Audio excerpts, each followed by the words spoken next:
Uma torção no tornozelo, que virou uma fratura e acabou resultando em uma cirurgia. Esse foi um dos principais motivos para eu começar a gravar vídeos. Mas primeiro, eu vou explicar para vocês como tudo isso aconteceu. Era por volta de novembro quando a primeira torção aconteceu. Eu estava em casa, tinha acabado de acordar e eu tenho alguns gatos, como vocês podem ver, eles devem estar passando por aqui.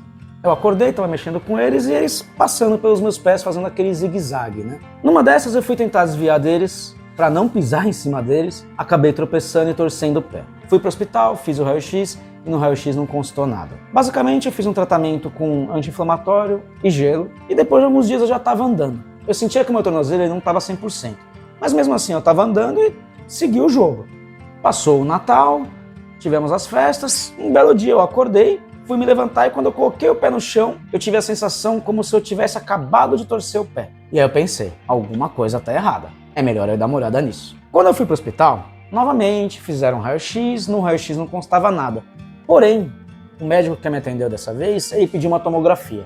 E na tomografia, sim, constou o resultado. Existia uma fratura na tíbia, na ligação com o tornozelo, pelo que eu entendi. Eu vou pegar o nome certinho depois e vou colocar aqui para vocês. Mas existia essa fratura e, para minha surpresa, o tratamento não era simplesmente colocar um gesso. Era necessária uma cirurgia para colocar um parafuso que iria fixar esse pedacinho do osso novamente e poder evitar que eu ficasse sentindo essas dores que eu estava sentindo. Para quem nunca tinha operado, isso daí foi um momento bem complicado, né? Mas antes de chegar à cirurgia, eu fiquei um tempo com gesso, fiz mais alguns exames, agendei a cirurgia em questão, segui o jogo até o dia de ser operado e retornar para casa. Quando eu me vi impossibilitada de fazer as coisas que eu normalmente fazia, me bateu um certo desespero, porque eu sempre fui muito de pegar alguma coisa e fazer. Então surgiu uma certa dependência de algo que acabava me incomodando muito. Mas tem aquele ditado, né? Há males que vêm para o bem. E analisando friamente ali, o meu tornozelo ele não foi tão ruim. Quando eu percebi que eu ia ter dificuldades em movimentação, e ia ter problemas ali para estar saindo, voltando e fazendo as coisas que normalmente eu fazia, eu voltei nas ideias que eu já tinha, nos planos que eu deixei para lá, e um desses planos foi a gravação de vídeo. Então, pode-se dizer que o tornozelo tem grande parcela na produção desses vídeos.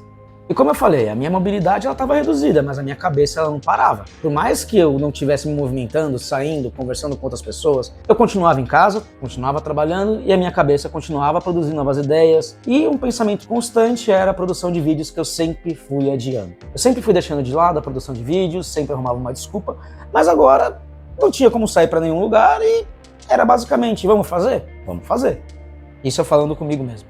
Talvez essa fratura seja o empurrão que eu precisava para começar a gravar os vídeos. Com as limitações do tornozelo quebrado, o gesso, a cirurgia, eu percebi que todo esse cenário, por mais caótico que ele fosse, ele acabou me dando uma coisa que eu achava que eu não tinha mais: tempo.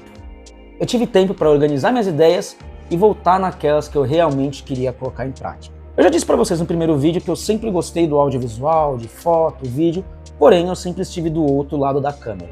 Então, na minha cabeça, chegou o momento de avançar a próxima etapa e vir para frente da câmera produzindo esses vídeos. E o mais engraçado é que realmente eu reclamava que eu não tinha tempo, que eu estava sobrecarregado, que eu não conseguiria fazer, que seriam várias etapas, eu colocava diversos empecilhos. Mas quando eu tive essa pausa forçada, porque se não fosse ela, com certeza eu estaria andando por aí, dando rolê, arrumaria 1000 desculpas para não gravar. Eu não teria começado esse projeto. Olha, eu não vou mentir, tem dias que é muito ruim tá com essa questão da mobilidade reduzida.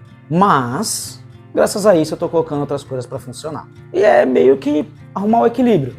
Eu não posso sair por aí correndo porque eu ainda tenho que fazer diversas sessões de fisioterapia. Porém, eu vou gravando os vídeos. Eu não posso subir numa escada para arrumar uma lâmpada ou sei lá o quê. Mas eu posso pedir para uma outra pessoa vir aqui, eu aproveito, converso com alguém. São questões que a gente vai avaliando com o tempo e vai encontrando o equilíbrio. Um dos pontos principais que estão me ajudando a não surtar nesse momento essa questão de colocar projetos que estavam parados para rodar. Vamos testar, vamos ver até onde isso vai. Vamos ver o que isso daí pode trazer para mim. Então eu comecei a organizar as ideias, as pautas de roteiro, sobre o que eu iria falar, sobre o que eu iria começar. Criei várias delas e fui escrevendo. Tudo que vinha na cabeça eu ia colocando, sem nenhuma pretensão, sem nenhuma regra, meta, nada desse tipo. Simplesmente escrevendo, colocando as ideias, organizando elas para produzir os vídeos. E assim a gente já está no segundo vídeo já.